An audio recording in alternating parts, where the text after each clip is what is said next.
So today is more like practical, it's more like tools. I mean, how do we use all these tools, I mean, for SQL tuning?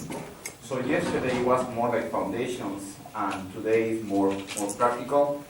And I see a couple of new faces today.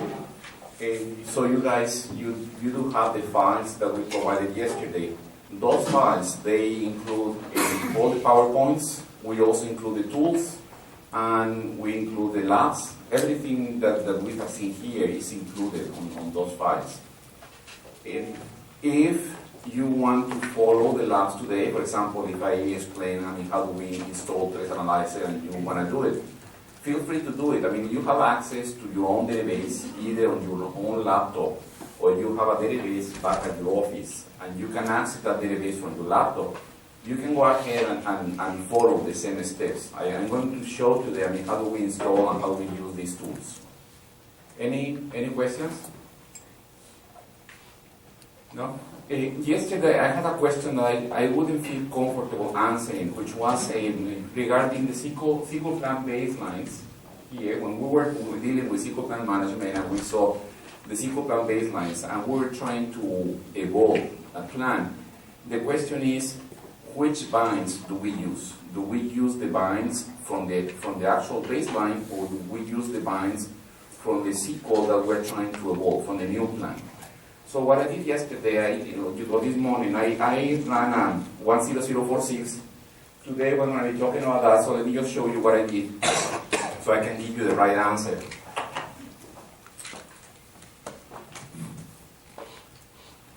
I did the following. I created a small test case, which is this one here, that says SPM test. And on this small test case, what I'm doing is the following.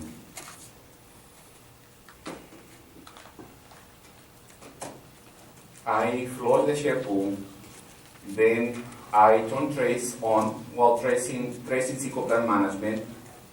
I set this parameter. Remember this parameter from yesterday? We said optimize and capture SQL plan baseline.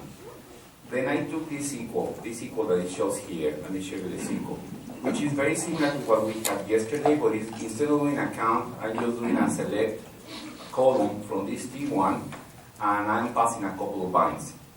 This unique ID is just to give a name, so I can create this test case with different SQLs. And anyway, that is just to put it here and identify it for my SQL.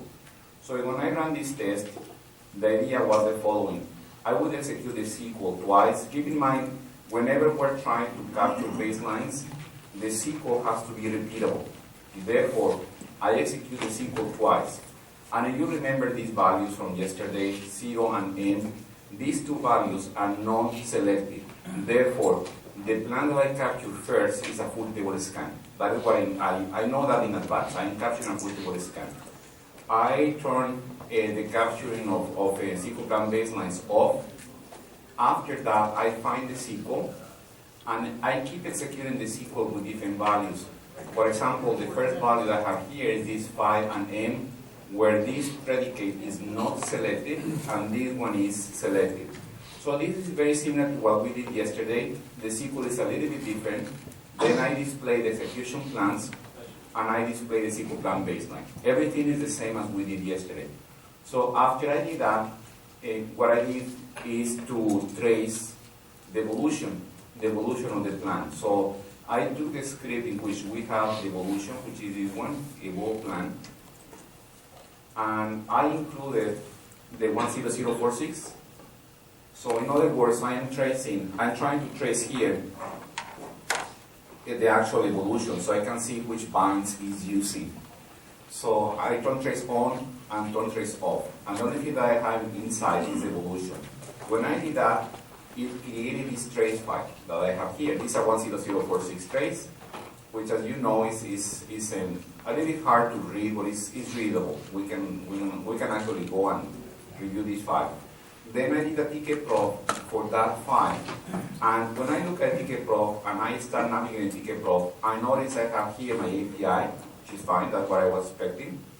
And everything that I see here is recursive SQL. I can see recursive, meaning it's basically coming out of this SQL.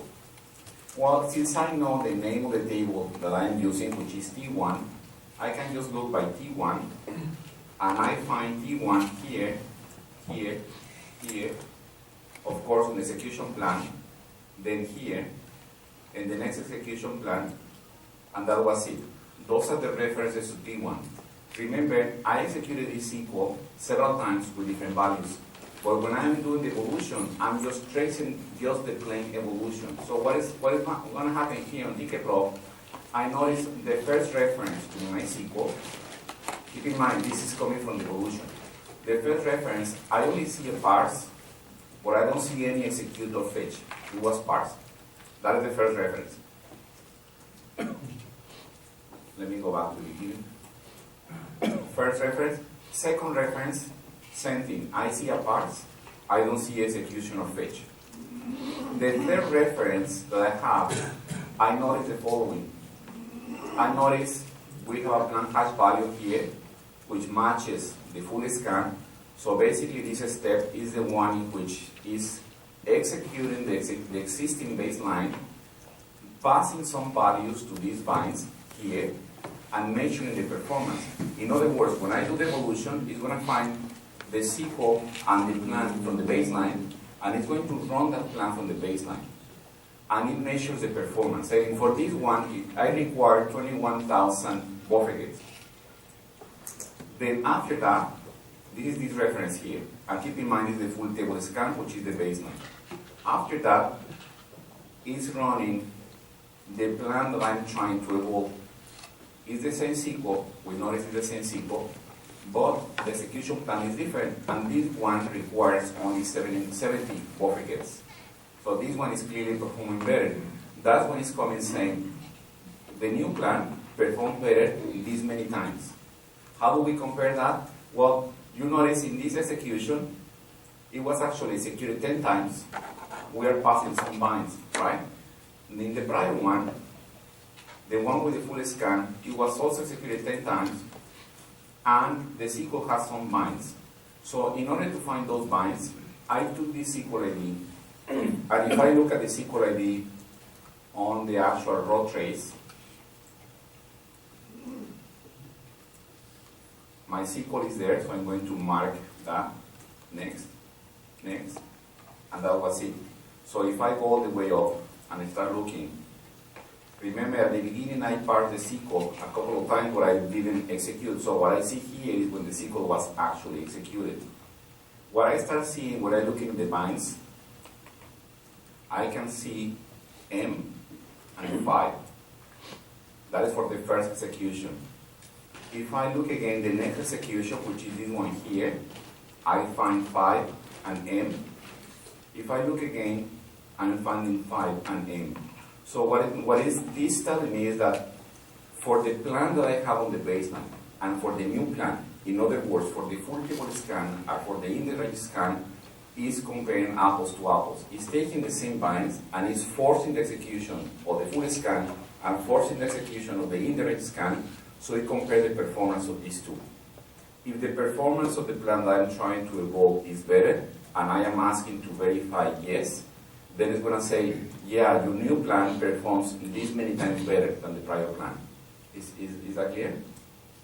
So I just wanted to show you how we can use the 10046 to find, whenever we're finding a situation where we don't have a straight answer, the best way to find it is to trace it. Just create a trace file and look at the trace file. That makes sense of the trace file. Is that clear? Evo was saying something yesterday, like a test is better than, what was the say that you were saying? Well, one human said that test is worth 1,000 expert opinions. Yeah, so whenever there is something that is not very clear how it works, the best way to answer your own question is create test cases. And when you create test case, in most situations, what you are trying to do is, if you have a hypothesis, you are trying to prove you wrong. You are trying to say, I'm going to try to do my best to prove that my idea is wrong. If you cannot prove your idea is wrong, then most probably it's true. Is that clear? So we do the same. I mean, when we have situations like this one where we're not clear, the best way to troubleshoot this, or the best way to find the right answer is to create and fabricate a test case.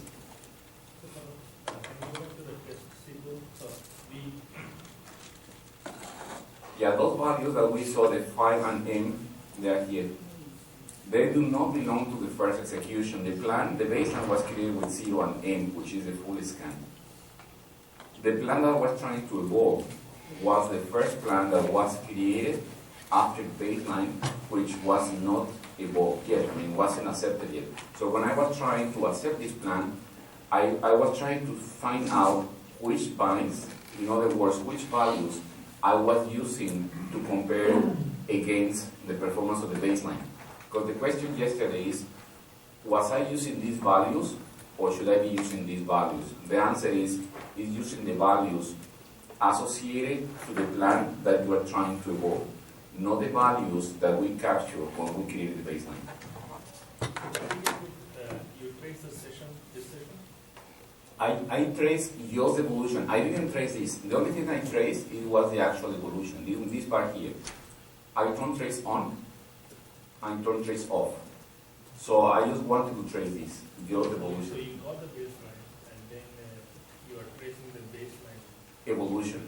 Evolution, yes. When we execute this API is going to take the baseline, which is already there, that it has a full table scan. It's going to plug in the values from the plan that we're trying to evolve, which is the 5M. I'm going to plug in on the baseline and execute the baseline, just the plan that we have on the baseline, and measure the performance. Then do the same with the plan that we're trying to evolve and measure the performance. That's why in tkprof we see both. We see the one with the full scan, this is the baseline, and we also see the one with the inter-range scan, which is the one that we're trying to evolve. These two executions that you see here, they match these executions. And notice the SQL is here, but it is pre-adding to the SQL this keyword that says SQL analyze. So is using this SQL analyzer to take the SQL and force the execution of the SQL one particular plan with one particular set of values. So you ran the script to SQL first to capture the baseline and ran a couple of series of scripts, and then you ran the evolve plan to get the history information. Yes, it was 2 steps. The first thing I did, I run this one here, this script. Indeed, there is no tracing here, no trace. It just creates the baseline. Then when I run the SQL multiple times, it's using ACS and it's using the automatic capture of baselines, even though the parameter is off. Remember I told you yesterday that when we turn this parameter off, we keep capturing plans on the plan history. So when I did evolution, I had several plans on the plan history. I chose one and was trying to evolve that with verify. So when I did the verify, it would measure the performance of the baseline compared to the performance of the new plan. But which binds are we using? We're using the binds for the new plan. Okay, so it's saying if I use this 5 and M with a full table scan, I have to incur in these many buffets. If I use these same values with the inter-range scan, the performance is much better. Where do we see the performance is much better? Is looking at these buffets here and these buffets here. So in this case, the verification came back as positive, saying, yeah, the new plan performs better with your particular set of values. Okay? Any questions here? No questions. Okay, so let's...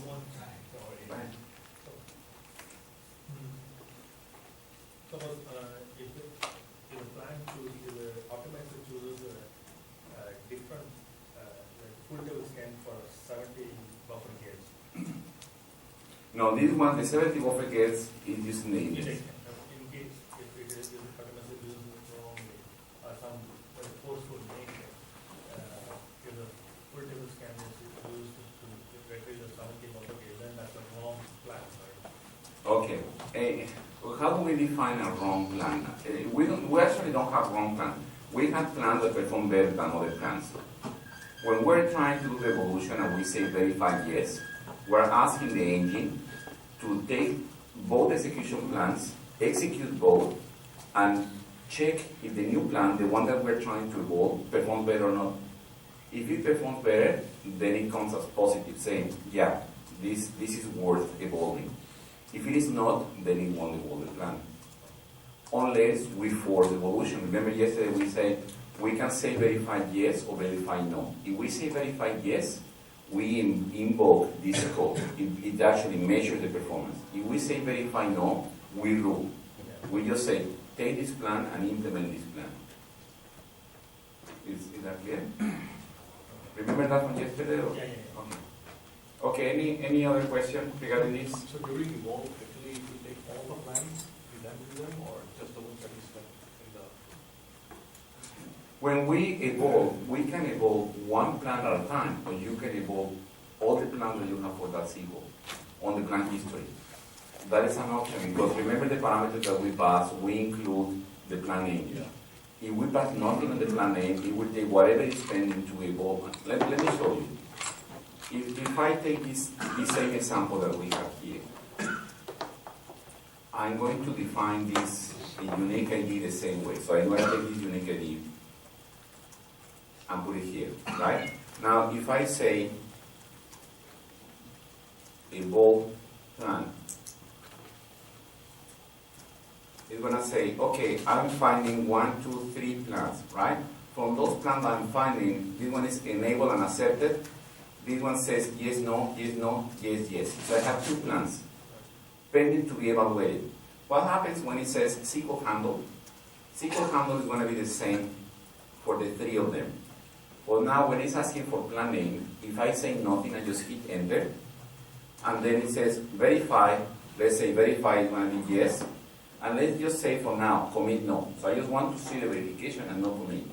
I say no. So now I'm going to verify both. And when it's doing that, it's saying, okay, what was your input? You specify the SQL handle, no plan name, limit. This hour limit is 30 minutes. Verify yes, commit no. Verification time into 1.2 seconds. And the plan, there are 2 plans here. You will see there are 2. The first one that is verified, it was 500 times better. Where do we take this 500 from? That 500 is coming roughly from here. That many buffer gets compared to this many buffer gets. And it's saying, yeah, this one is better. The other plan is taking this long to verify, and is this many times better. That number is roughly this one here. So what it's saying is, I verified 2, accepted 0. Why accepted 0? Because I didn't say commit. If I change this one to say commit, those 2 plans become enabled and accepted. Is that it? Full table. The baseline in this case is the one that we full table scan. Yeah. So And when we ran these queries, we use the same bind variables, per se. Pardon me? We use the same bind variables. We use the same bind variable. We would use the bind variables associated to each of these 2 plans. Okay, I got it. Yeah. We're associated with that. Yeah, so for the first plan, it took whatever values associated with that plan was created as the plan history, and it will run the baseline, which is the full table scan with those binds, and then the new plan with the same binds, to see if it performs better or not. Okay. If I say verify yes and commit yes, then will the still evolve because the time does not really improve better than the That's a very good question. What happens if I say verify yes and commit no? What is going to happen? Sorry, and commit yes. What is going to happen? In this case, these 2 plans will become enabled and accepted. But imagine that one of these 2 plans is not performing better than baseline. Then that plan will not be accepted. It will become rejected. Rejected basically means the enable flag is yes, accepted is no, and it will have a timestamp where it says verify. When it says accepted is no, and it has verified, and it has a timestamp of the verified column, that means it was rejected. Is that clear? So, Ah. at the time, only one plan will be accepted and the first one. Yeah. No, the baseline can have one or many plans. Okay. Let's say the baseline, we have 3 plans, right? Part of the baseline. When we execute the SQL, then ACS is going to determine what is the best plan for this particular set of values, and then it's going to check if that same plan is part of the baseline, if it is one of the three. If the answer is yes, then it executes that plan. If it is enabled. If it is enabled and accepted, yes. Oh, yeah. That is the meaning of being part of the baseline. It has to be enabled and accepted. Okay. Okay? So if it is there, it just executes that plan. If it is not there, then the new plan is stored on the plan history, but it's not accepted. It's just stored there. And then it has to choose one of the three that is enabled and accepted. Okay? Any other questions here? So- Yes, okay. So that means we can have a multiple plans for a single SQL query which is accepted to the baseline, Yes, that is correct. and which can be executed by the optimizer. Yeah, imagine in this case, the two plans that we're talking about, the one that we saw here, on the tkprof. Imagine that now we have these two plans, this one with the index and this one with the full scan. They both are part of the baseline, meaning they both are accepted, enabled and accepted. Next time I run the SQL, let's say I float the share pool, everything is the baseline is persistent. So even if I float the share pool, I just lose ACS, but I don't lose SPM. Okay? So next time I execute the SQL, and let's say when I execute the SQL, I pass 0 and M. Which plan is going to be selected? From the baseline, but baseline now has two. It has one with the full table scan and one with the invariant scan. Which one is going to be used? The full table scan. Yes. Why? Because when we part the SQL, it says, okay, we should have a full table scan here. Now, let me check to the baseline. Do I have the same plan? The answer is yes, I do have the same plan. Then I execute that plan. If I had executed this one, then I would use the one with the index. So it is what we wanted yesterday. We want to be able to have, for the same SQL, multiple plans which are feasible to execute. And then if we had the other one 0R, in that case it would still do a full table scan. If we have this 0R, Because it's not in the baseline. this is the other index. If I remember correctly, this belongs to the other index, to the I3. If it is not part of the baseline, and we're trying to execute this one here, what's going to happen? Full table. Hmm? Full table. It's going to use one of the baseline. Right now, since I didn't commit these two plans, right now I only have one plan on the baseline, right? If I go ahead and close the share pool and execute this one here, guess which one is going to use? If you cluster transfer and then it is The index? No, it's How many plans we have right now on the baseline? Remember, in this one we didn't commit. So before we did that, I show you here. I can see there is this plan that says yes, yes, right? Which plan is this one here? Well, if I don't remember which plan is that, I'm going to say plan B, SQL handle, is this one here. The plan name that says yes, yes, which is this one here, should be the one with the full table scan, right? For me. Full table scan. Now, what happens if I flush the share pool, right? Now, what happens if I take this SQL? What I want to do here is run this one with 0 and R. Oh, I have to define the vines, so let me just go ahead and define the vines first. And then re-execute that 0 and R, this one here.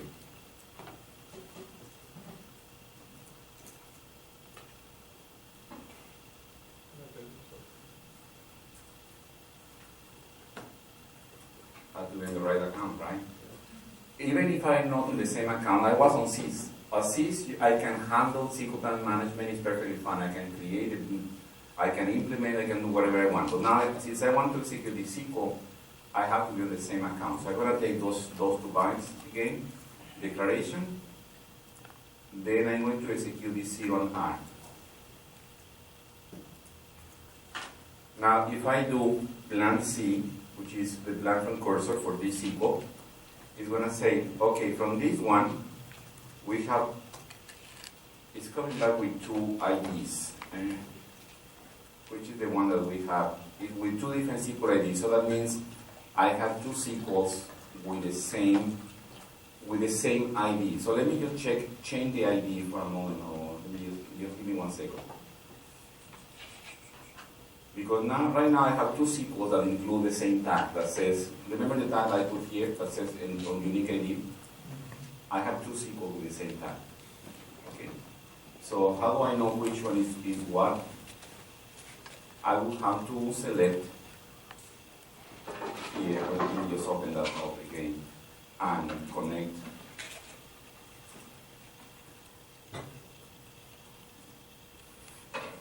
Select SQL ID, SQL text from $SQL, where SQL text, like what?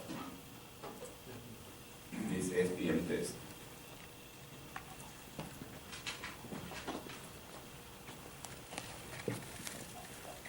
And those are my two SQLs, right? The one I'm looking for is this one here, FS. So here, I'm gonna say plan C.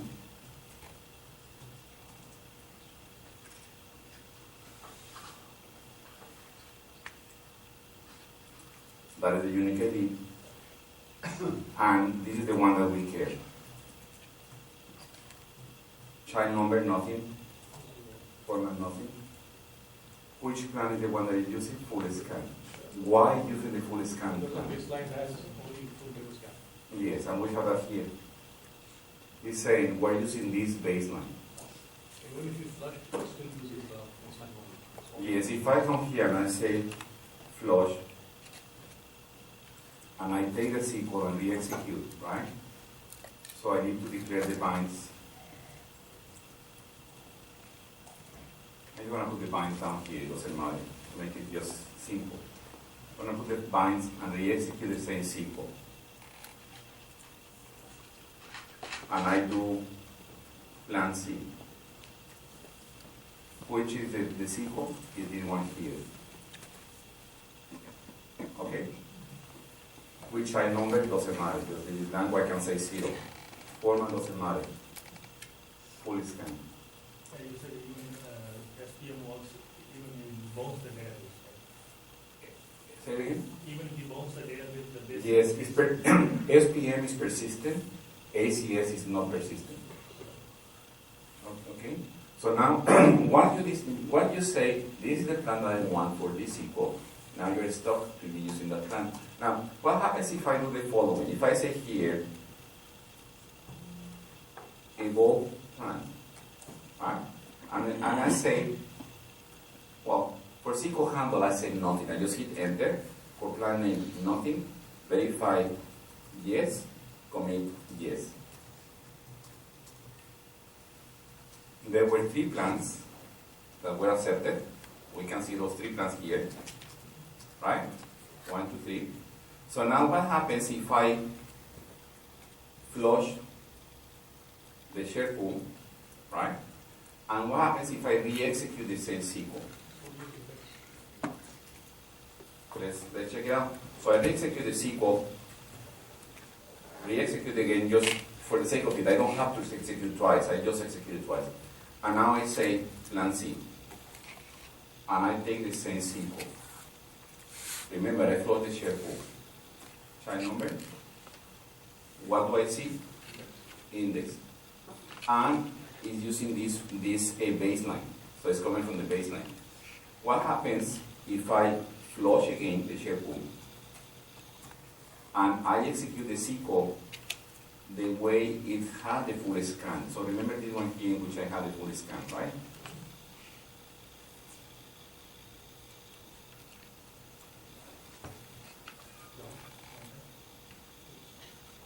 It's running, okay? It may take a while to come back, doesn't matter, just 100,000. It's running for the second time already. I finish it, doesn't matter. Let me start SQL Plus. It doesn't matter because the plan was already created. So if I come here and say, first I'm going to define my SPM here, this line.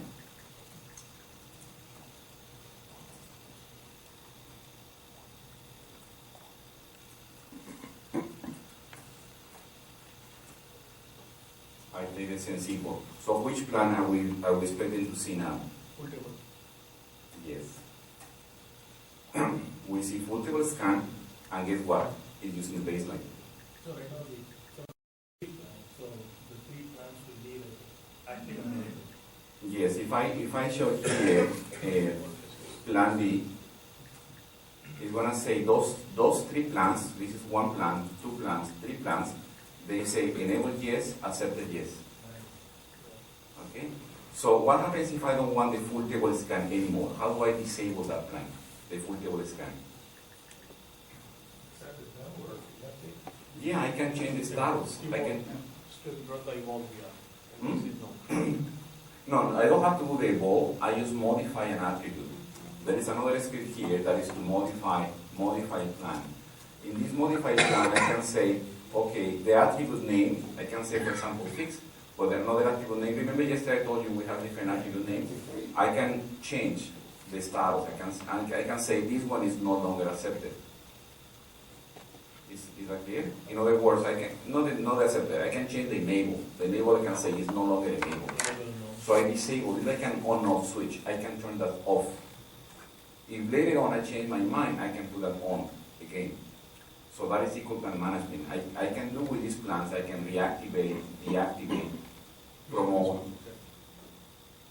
Is that clear? Yeah, now it's clear. So it's very powerful. I mean, you have a lot of control. Go ahead. Whenever we need to change in the plan management, we need to do the flush share pool. Either enable or disable. I'm not sure. I'm not sure. I will have to try it and test it.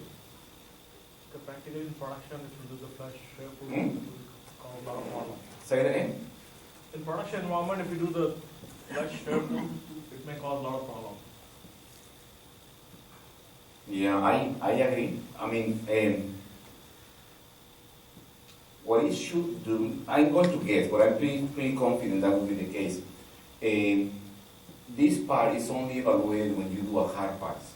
So that means next time you have a hard parse on this SQL, it will check if the baseline has been changed. But only until you have a hard parse. So now, you can take one SQL and flush that one cursor. You have seen that, right? You know how to do that. Yes? No? Yeah. There is an API, DBMS share pool. Have you seen that API, DBMS share pool? There is a parameter in which you pass the cursor, and for the cursor you pass the address of the cursor, and you validate that cursor. Have you guys seen that before? Yes, no? Let me just show you very quickly the API. Because I agree, you don't want to flush the share pool. We can do that here on this environment, but not in production.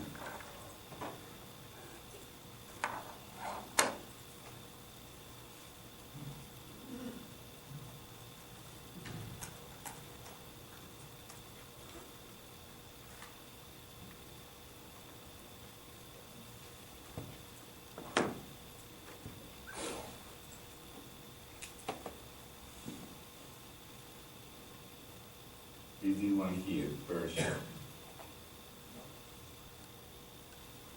If you want to do a cursor, you pass the address of the cursor and use sequence.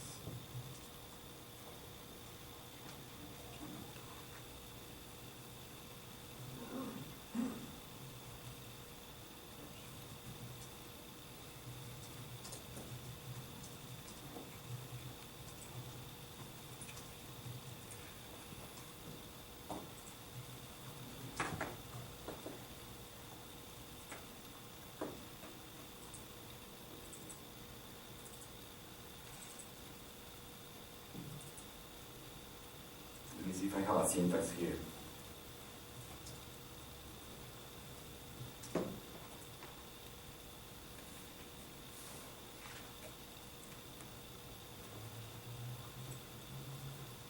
Yeah, this is an example of the syntax. DNS share pool, purge, and then here, this is the address, and this is a, let me check what is this one. And the C basically means cursor.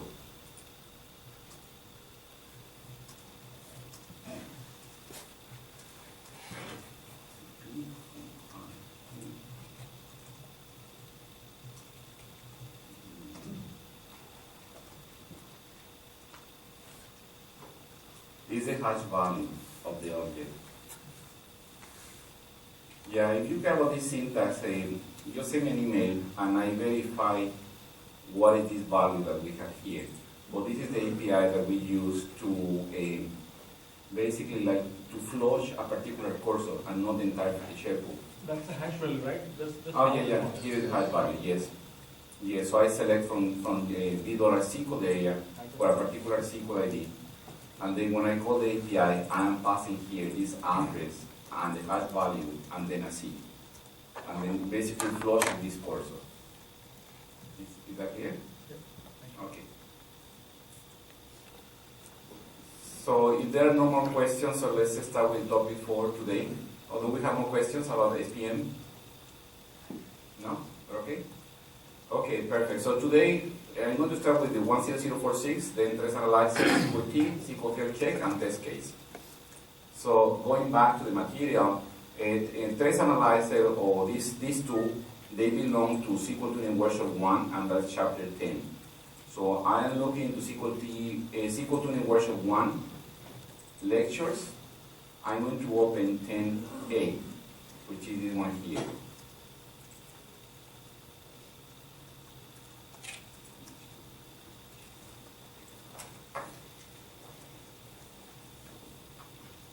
Okay, so again, this is how do we analyze 10046.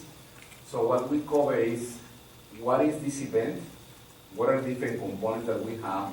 We explain some concepts like recursive SQL, non-recursive SQL, the database calls that we see, idle and non-idle weights, the binds. Then how do we use tkprof on one of these files, and making sense of this response time. Whenever you're trying to find out about the performance, let's say we have this SQL, your SQL, that is taking a long time to run, and we don't know what's going on. The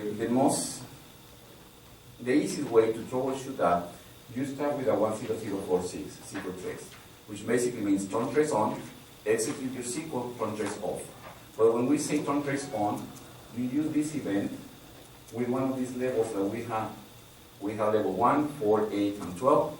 1 is a standard SQL trace. It's pretty simple. It's plain. When we specify level 4, that means we want to see the values of the bind variables. When we say level 8, we want to see weight events. And when we say level 12, that means both binds and weights. Of course, level 12 is the one that gives you the most data on the trace file, but it's also the one that is going to use more space. So if your SQL is taking, let's say, 1 hour to execute, and you trace with level 12, well, the trace file is going to be like huge. Is that clear? So in some cases, you may want just to execute your SQL for a moment. Let's say your SQL is handy. Then just start with a SQL that is handy. Meaning your SQL may take an hour, may take longer than that. What I would do in that case, I would turn trace on level 12 on a section, start the execution of the SQL, wait a couple of minutes, maybe 5 minutes, and then kill it. But kill it is Control-C. And once you say Control-C, it kills the SQL, but you are still open the session. You still have your session open, SQL closed. Then you say quit. Don't turn trace on, just say quit. Okay? So let me say it again. Turn trace on, level 12, start the execution of your SQL, wait a few minutes, Control-C, quit. Will you agree with that, Evo? To trace, the execution of the SQL that is hanging. Of course, we can use SQL monitor, but we have a SQL monitor. Give me one thing. Well, you mean a query that is expected to really finish? Well, we don't know if it is hanging, it may take an hour, it may take longer than that. I will do an error stack on it. Okay, so we have different views here. Different views. Yeah. But what you're trying to do is dump the browsers. That's what you're getting. Yes, right? to see, what is that it's doing. Yeah. In that case, yes, I will do that. Okay. Okay, so you do that, then you get the trace file, you can tkprof the trace file, and you see which steps in the execution plan are the steps that is taking the longest. Okay? I may want to add, if you follow this technique, you may want to do on the session, before running the SQL, do like alter session, set statistics level equal all. Okay? So adding that step, it would be alter session, set statistics level to all, turn trace point, 10046 level 12, execute your SQL, let it run for a few minutes, Control C, quit. Okay? Sorry, what was the first one? Alter session, set statistics level equal all.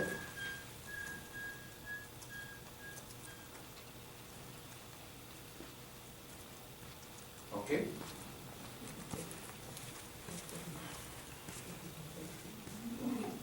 And this is an example, how we trace with 10046 level 12 a small PLC code block. Let's make sense of this small PLC code block. It declares a couple of variables, then it's doing this loop 5 times, and within the loop, execute this SQL passing this bind. So that means the SQL is going to be executed with values 1, 2, 3, 4, 5. The same SQL. That's all it does.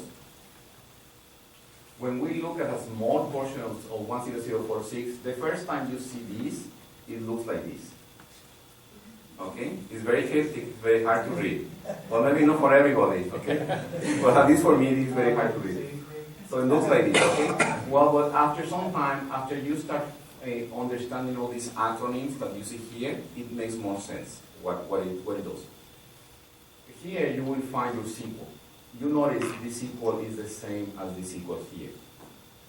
PL SQL, this is coming from PL SQL. PL SQL may put everything in uppercase. It may remove this into clause that we have here. It may convert this into a bind. But we notice that is the same SQL. Is that here? From this SQL, from this line, what we find here, what is this? This is the SQL ID. We have the hash value for the SQL, which just is not the same as the planned hash value. We have 2 hash values. The one that says HD, like in this case, that is the hash value for the SQL. When we see the planned hash value, it's going to say PHD. So we have the hash value, we have some timestamp, and we have some other values here. Then what is this part that you see? Well, this is a bind variable that we have. This number 2, it matches, so it refers to the same cursor. What is this value 5? Well, it matches execution number 5. Is that it? Then we see some database calls. We see execute, fetch, close, execute, some waits, and some acronyms that says CPU time, elapsed time, physical reads, consistent reads, current reads, misses in the library cache, number of rows, depth, which this is recursive basically. That is the optimized mode. Then we have the planned hash value, and we have some timestamp. We have a lot of information, but you need to know the acronyms in order to be able to do this. Let's talk about this recursive and non-recursive. I told you this one, basically what it means, this depth 1, that means this SQL is recursive. What does it mean recursive? Well, if we issue, let's say, a PL SQL block, and the PL SQL block contains some SQL, like the sample that we have here, this is one SQL statement, and this is some recursive SQL statement. So this one is going to be depth 0, which means non-recursive, and this one is going to be depth 1, which means it's recursive inside of depth 0. You see that here? That one, when we see this one here, we notice this one is depth 1. So we notice some user SQL may include some recursive SQL, which is fine. Also, when we're parsing a SQL statement, yeah, that's a question. Go ahead.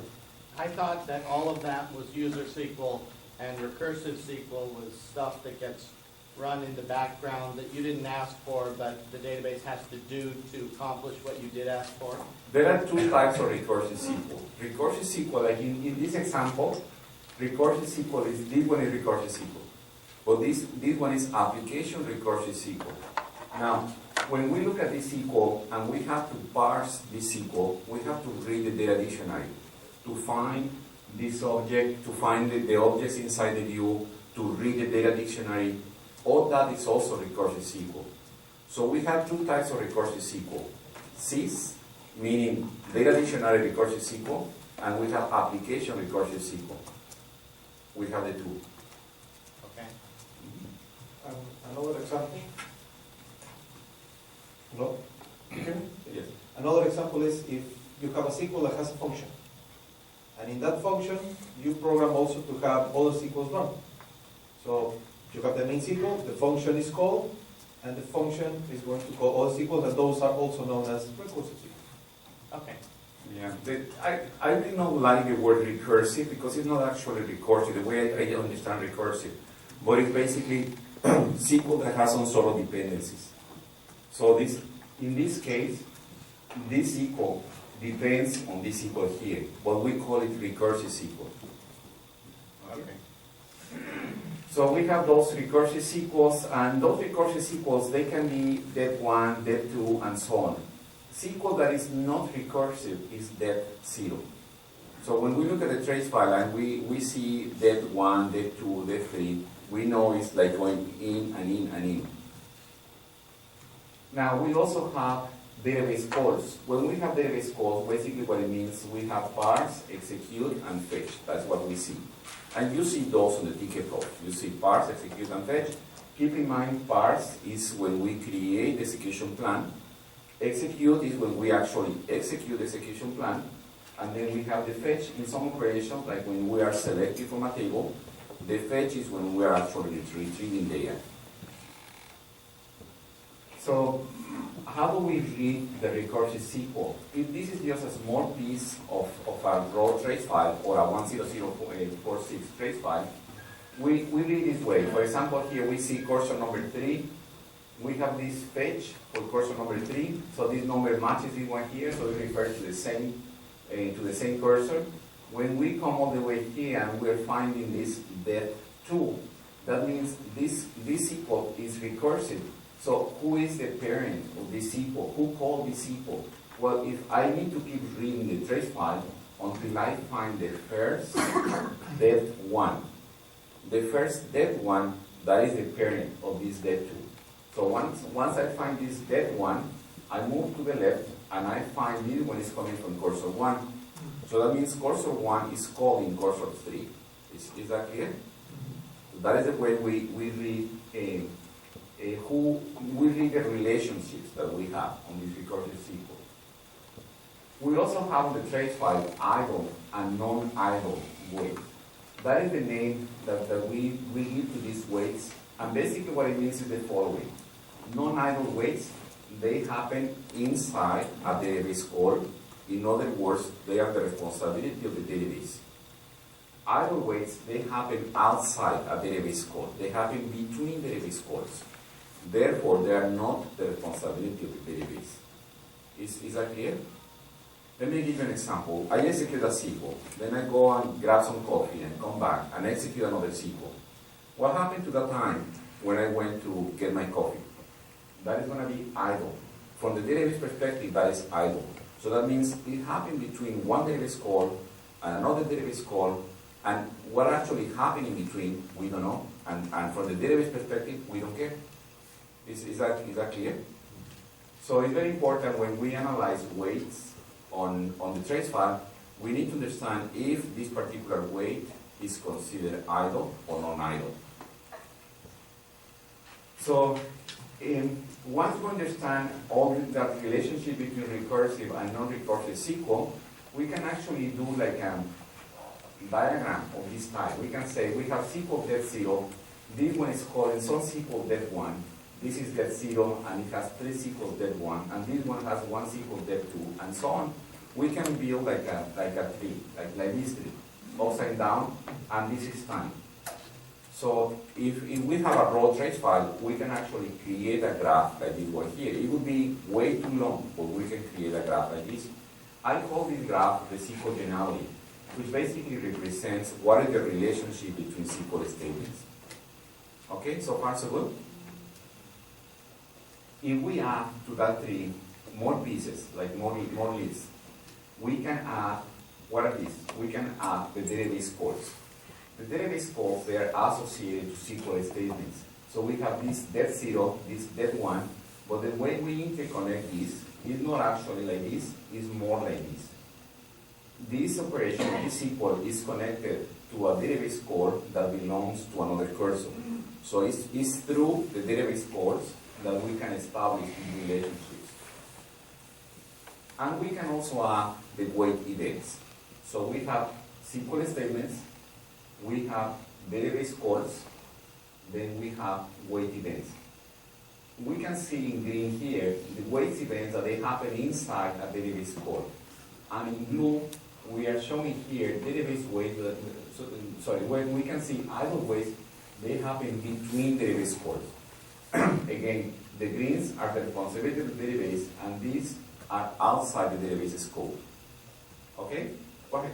Is idle wait the network latency is an idle? Network is one of them, but not necessarily is network. Sometimes it's just user time, and there are many idle wait events. I mean, the list of wait events is quite long, but they are classified. They are classified as which type of wait they are, and which category, in the sense that if they are considered to be idle or non-idle. So there are many. Go ahead. Is coffee break defined in the? No, not yet. Next release. Do we need a coffee break or still we're fine? We're fine? Okay, so far, what are the concepts that we have? I say SQL, we can classify the SQL as non-recursive and recursive. Non-recursive is depth 0, recursive is depth greater than 0. User SQL is depth greater or equal than 0. So that means we can have user SQL that is non-recursive and user SQL that is recursive. Can Then, you give an example of this? User SQL have a like an in clause or something? no, that in clause is part of the same SQL.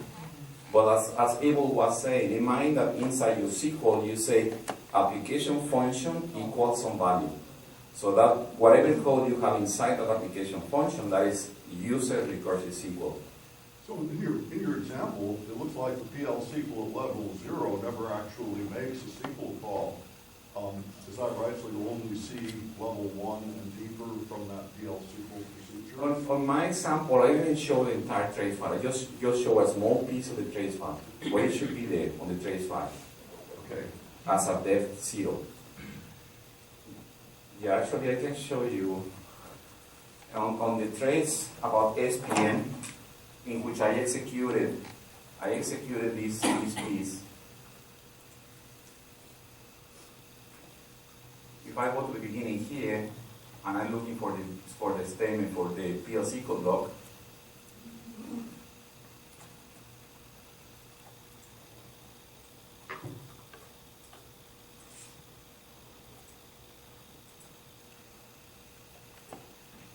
that is my PL SQL block that I executed. Remember, this one is coming from the evolve, and the evolve, it looks like this. I run trace on. The only SQL that I executed was this API, and run trace off. So when I look here, this one, what I'm expected to see is depth 0. This one here. Okay, so you'll see from PL SQL, you'll see the begin at level 0, and then the embedded select at level 1. Yes, for example, this SQL that I see here is depth 1. And keep in mind that in this case, I only executed one SQL depth 0. So I already know that everything that I see here is going to be recursive caused by this depth 0. Right. But if I go back to your slide 4, Slide 4. Involve special. will that show the begin at level 0 and select at level 1? This, the declare, everything from the declare on would be level 0. Okay. This is considered one SQL statement, the entire block, including the declare. And then the SQL here would be level 1, level 1. Thank you. I welcome.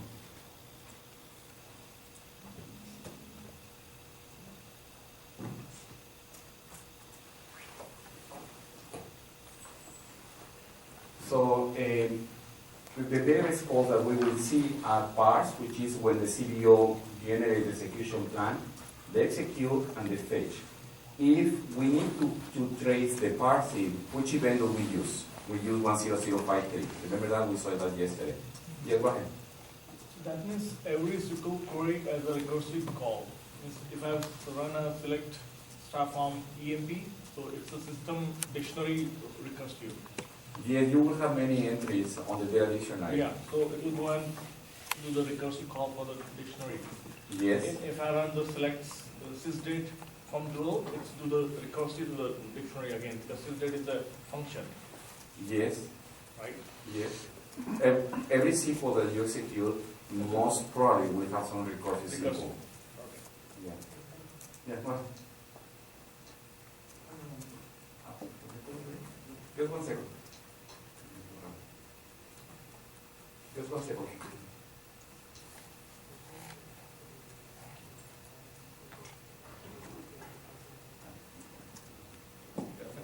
That's a good point. It was reminding me that when we have a bind picking and we delay the parsing and we see the parsing here on the execute, this is just a side effect. I mean, when you have bind picking and you parse the SQL statement, the actual recursive SQL that you see, you don't see the SQL associated to the parse. You see the recursive SQL associated to the execute. Okay? This is just something to consider. Anyway, the ways they can be classified as non-idle, which basically means they happen inside the database, or idle, they happen outside the database course. Now, how do we analyze the 10046? The tool that we use, the one that comes. So what is the motivation? End users, they don't care about if this weight is idle, non-idle, how much CPU, how much elapsed time. No. They only care about one thing, and one thing only, which is this one, clock time. Is that clear? Our users, they don't care if we have too many indexes. No, they just want to know this transaction is taking longer than the business requires. That's all they care. So whenever we look at the 10046, we know we have a lot of information in the 10046, but keep in mind the 10046 is created, the reason of this file is to analyze response time. So you need to be thinking all the time in response time. And response time, we're going to define here response time as clock time, user time. That is what they care, is the user time. So we can analyze the 10046 manually. I wouldn't say it's hard, but it's time consuming. We have a lot of information in one file. It's very, very easy to get lost on the 10046. There are several tools to read that, to the 10046. 10046 is very easy to parse. If you look at the 10046 and once you understand all the acronyms, parsing that file is easy. It's not like a huge project. It looks like a school project. It's something that if you know some parsing, you can parse the file. It's doable. One question, do you have a notes to give all the acronyms, spell it out the full names? Yes, at the end of the last slide has that known number. So from all those tools, who has used here tools, for example, who has used a trace analyzer before? Anybody here? Some of you guys? Okay. tkprof, method R, some people. Some other tool to analyze the trace file. Some other tool that is not tkprof, not trace analyzer, not method R. Any other tool? No? Okay, so we can say that the tool that you guys have seen before, tkprof, trace analyzer, method R. Is that right? Yeah. Okay, fine. tkprof is the most commonly used. Everybody uses tkprof. Why? Why do we use tkprof? Well, tkprof is part of the product. It's included. It's really fast. It's convenient. And it gives you the basics that you need to start tuning your SQL. It gives you the basics. It doesn't give you everything you need, but that is a starting point. That is the way I see it. tkprof is really fast. It gives you the starting point. So the tkprof, when we look at the time summary of tkprof, it looks like this. The last page. I usually look at the last page first. So on the last page, I'm finding non-recursive statements. I'm finding my recursive statements. I'm finding some totals. I'm finding some weights. Now there are some small glitches that we will observe. Let me just highlight those glitches on this example. CPU time is part of the last time, right? So when we compare these two, what it means is this 1.86 seconds includes this 1.84 seconds. That's fine. This gap between these two, it should be non-idle wait events. Non-idle.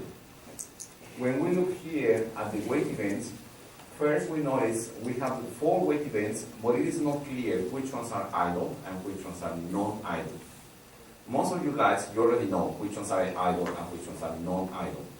So if I ask you for this list, how many non-idle you see, what will your answer? 2? 2?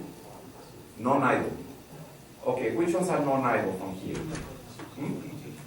Did we find sequential read that is non-idle? Yes, that is correct. Load pricing that is non-idle? Yes. What about one of these two? Are these two non-idle or idle? Well, actually, one of them is considered idle, and the other one is considered non-idle. The from is considered idle, but the to is From is idle. idle, yes. To is non-idle. Okay? Some of you guys know this. Some of you guys are like, I know that should. Well, that is true for everybody. I mean, when we see all these wait events, it's not very clear which ones are idle and which ones are non-idle. Okay? So it would be a nice enhancement to have here on tkprof. What is the classification? Just say idle, non-idle. Well, we don't have that. Now, from this list, now that we know that some of these are non-idle, and we're saying this one from client, that is idle, right? So what is this time? The gap between these two, which is not that much, but it's 0.02, but we don't find that 0.02 here, and it should be here. So this is like a small glitch. We're missing some time. Is that clear? Another thing that bothers me is when I see this summary, and I see non-recursive, and I see recursive, when you look at these numbers, what does it mean? Are these values included here, or we have to add them together to compute the response time? What do you think? Should be included. Well, the answer is it depends in which release you are. In some releases, it is included. In some releases, it is not included. So when you look at the last page, when you look at these values here, they seem to be included.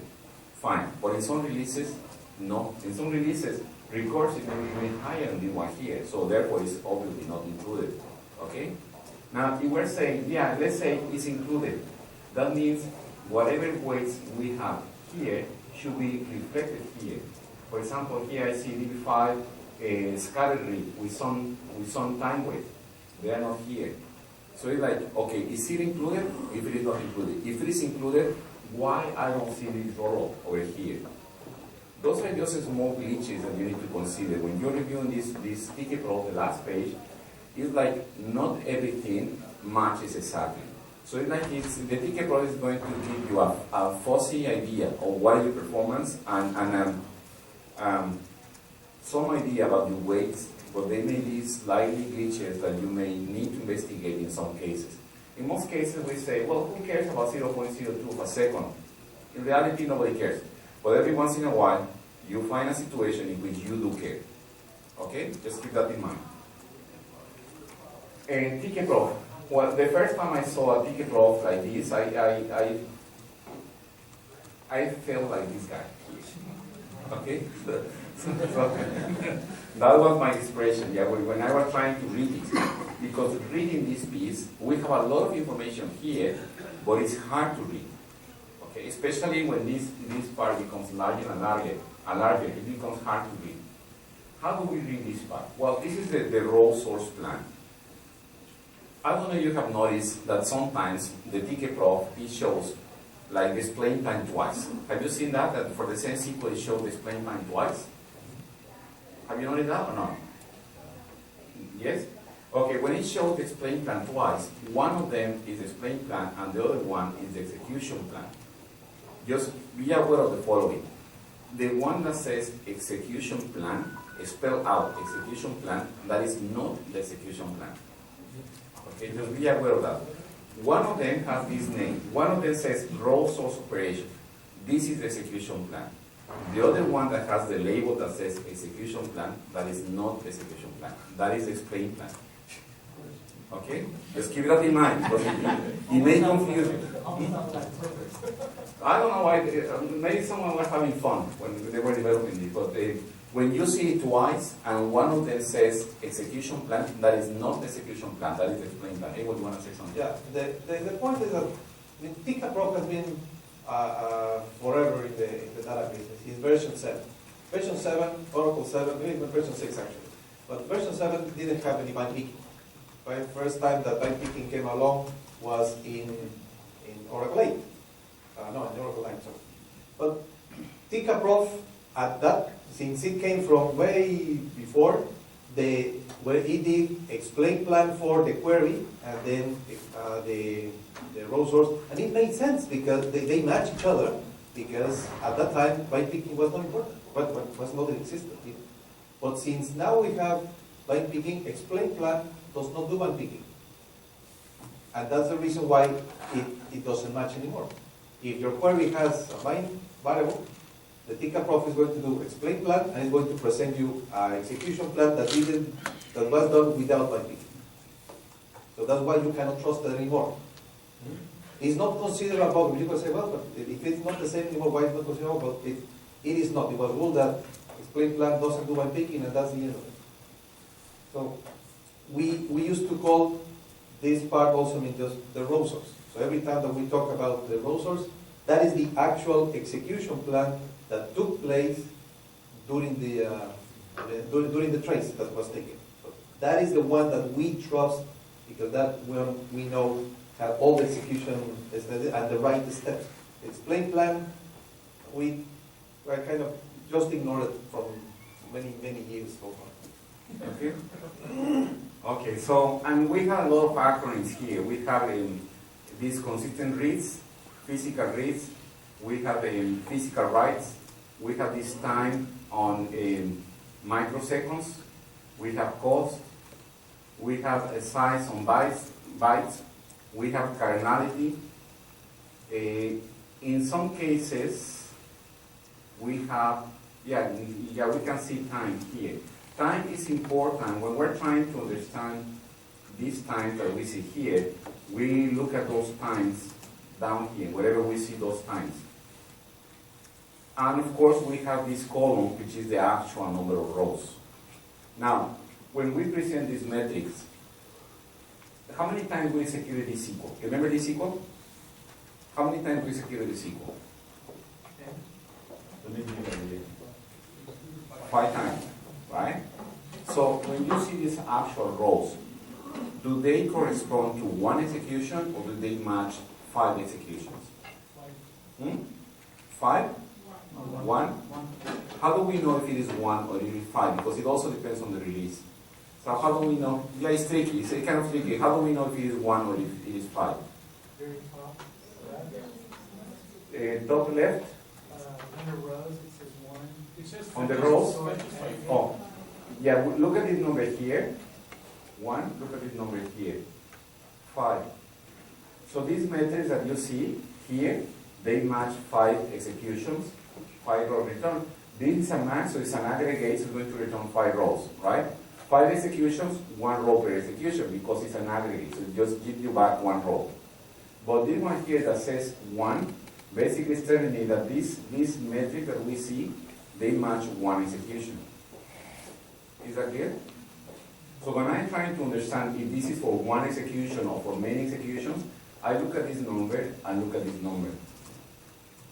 Those are just some tricks that you learn over time, and you have to make sense of the tkprof.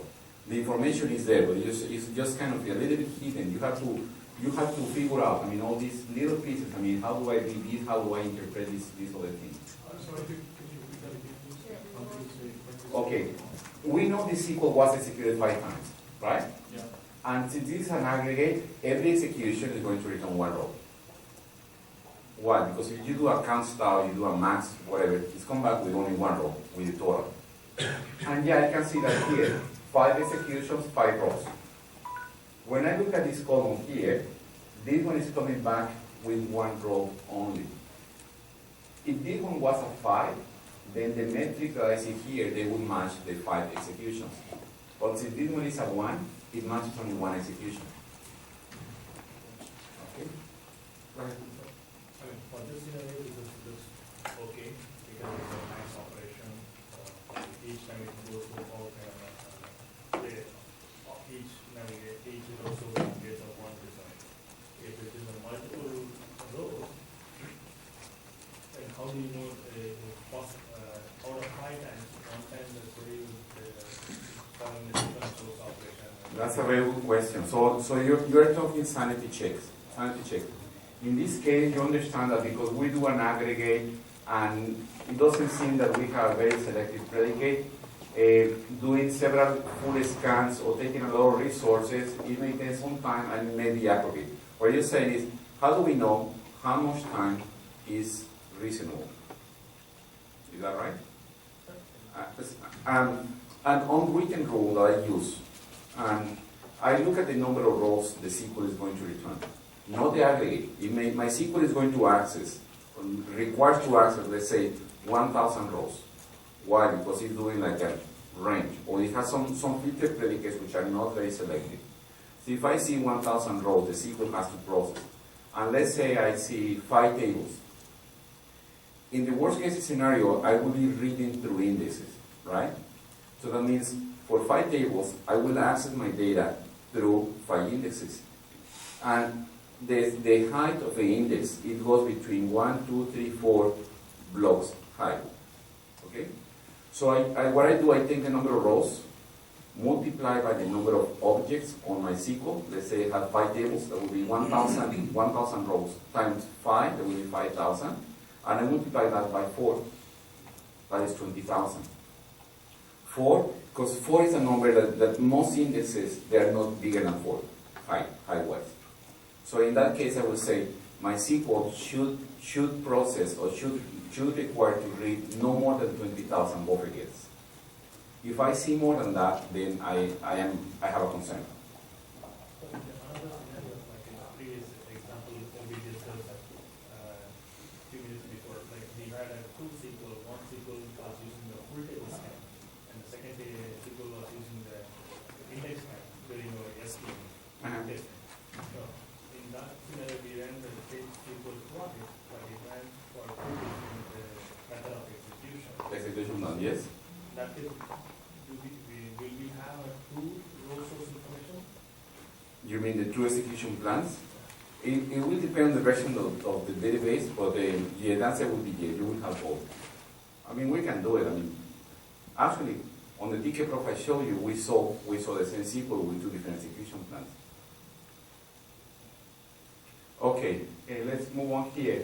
So, beyond tkprof, I would say, I mean, tkprof is a good starting point. Every time you have a SQL to an issue, trace tkprof is a nice place, it's a clean place to start. It's pretty standard.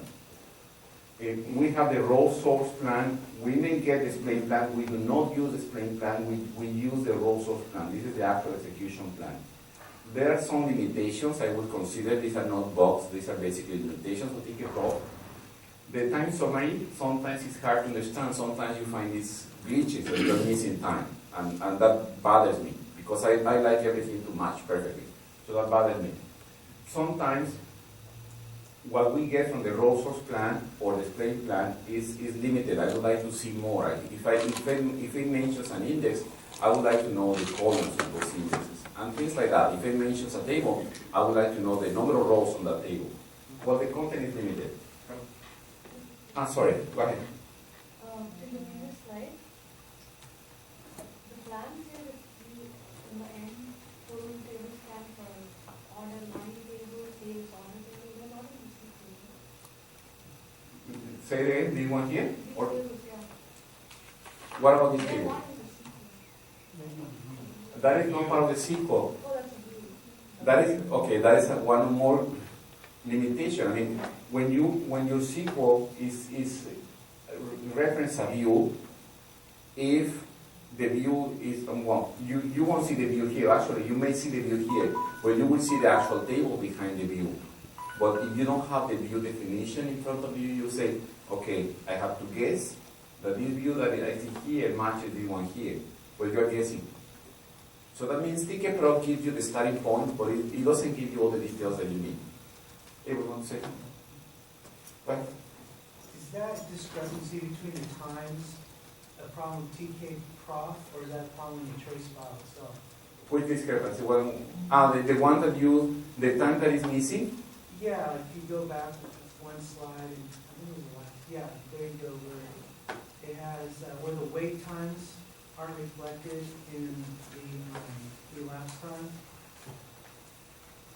Yeah, I will explain that later when I get to explain trace analysis. Okay. Those missing times, which is basically unaccounted time, they have a reason to be. What bothers me is that they're not shown here, they are unaccounted, so you have to guess them. Well, anyway, we will get there. We will get to explain, I mean, what are those times that are missing? Okay, so they are in the trace file then? No, they're not in the trace file. Okay, so we say that we have some limitations. It doesn't say anything about bind variables. If we want to see the bind variables, we need to open the raw trace file. So that means the SQL trace file.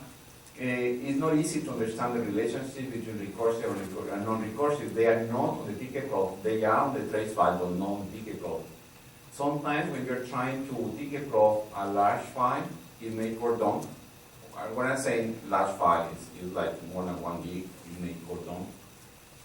It doesn't say anything about the objects. And I would like to see more about the objects, tables and indexes and stuff like that. Or if I have a view, I would like to see the object behind the view. And this one, since everything is text, it's making it hard to read. For example, this part here is hard to read. Those are what I would call limitations of tkprof. So now let's make sense of the response time. Let's talk about time. If I trace a transaction, I turn trace on, execute my transaction, turn trace off, I can capture very easily the starting point and the end point.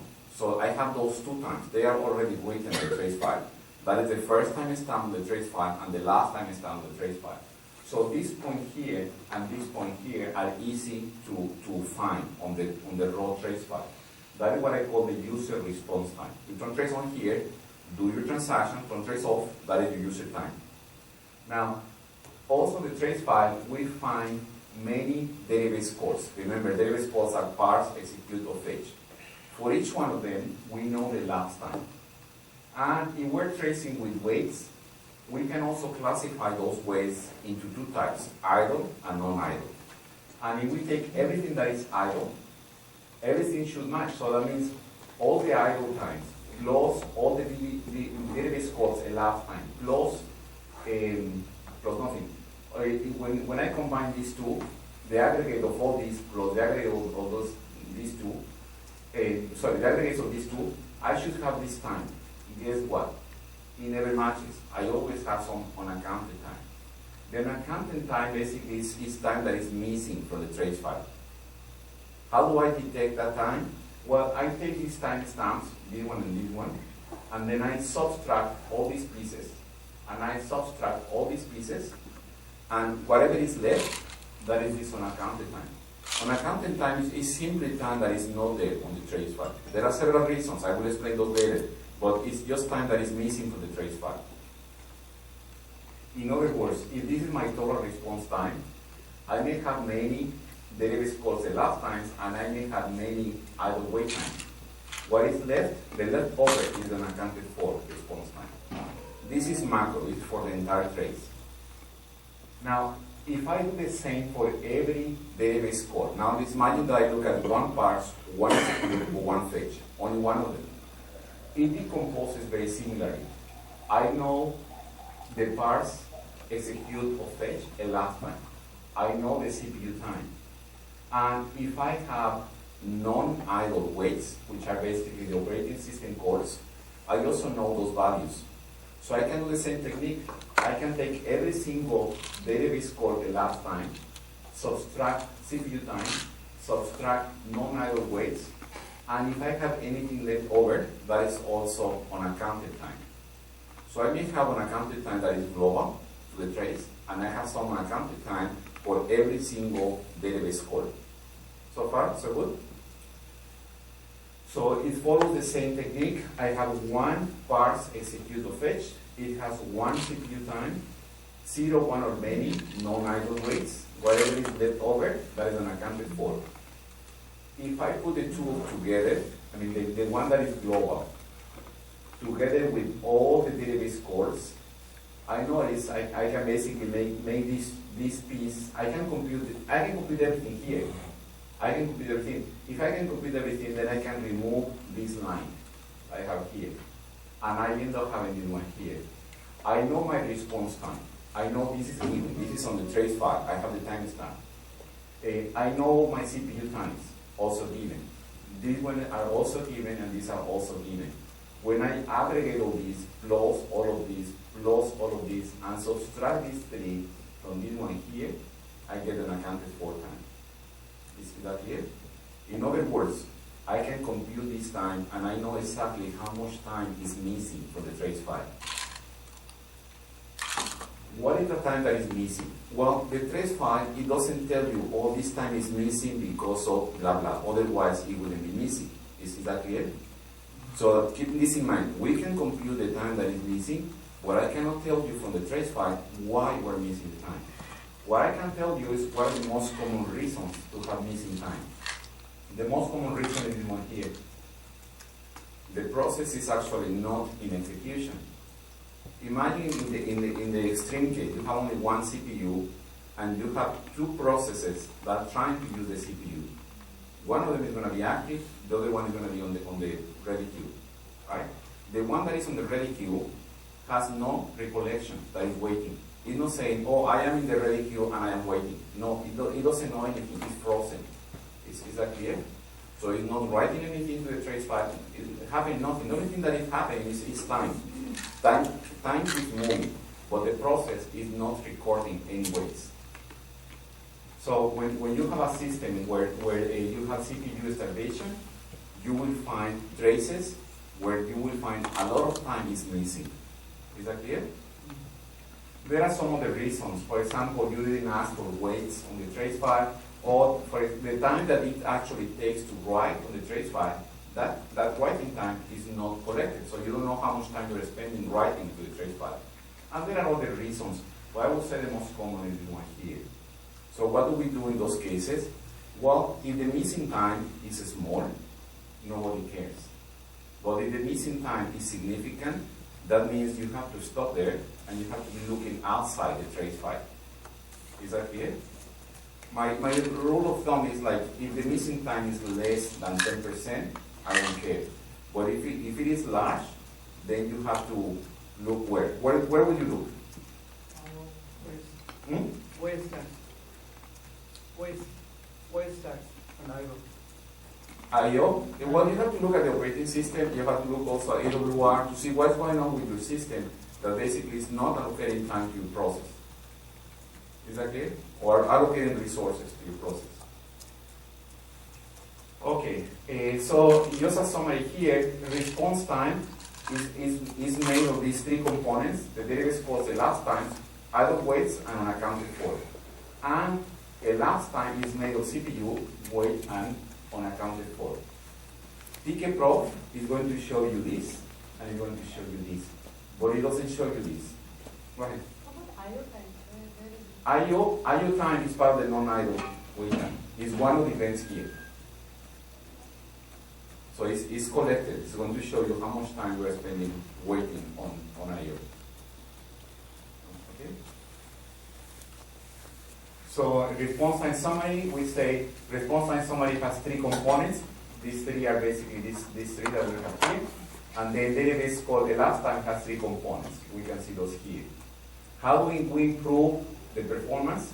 Well, the first step, before trying to fix anything, the first step you need to identify where is the time being spent.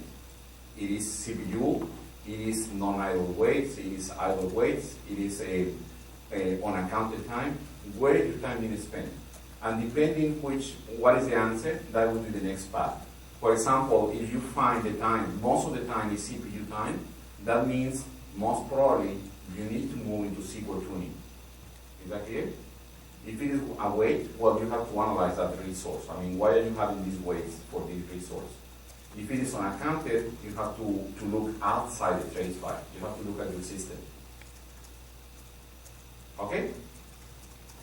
Some references. This is the node that has all those acronyms that you see on the raw trace file. this node is like many years old. It was old when I started Oracle. So this node should be like 20 years old, something like that. But still it has the acronyms.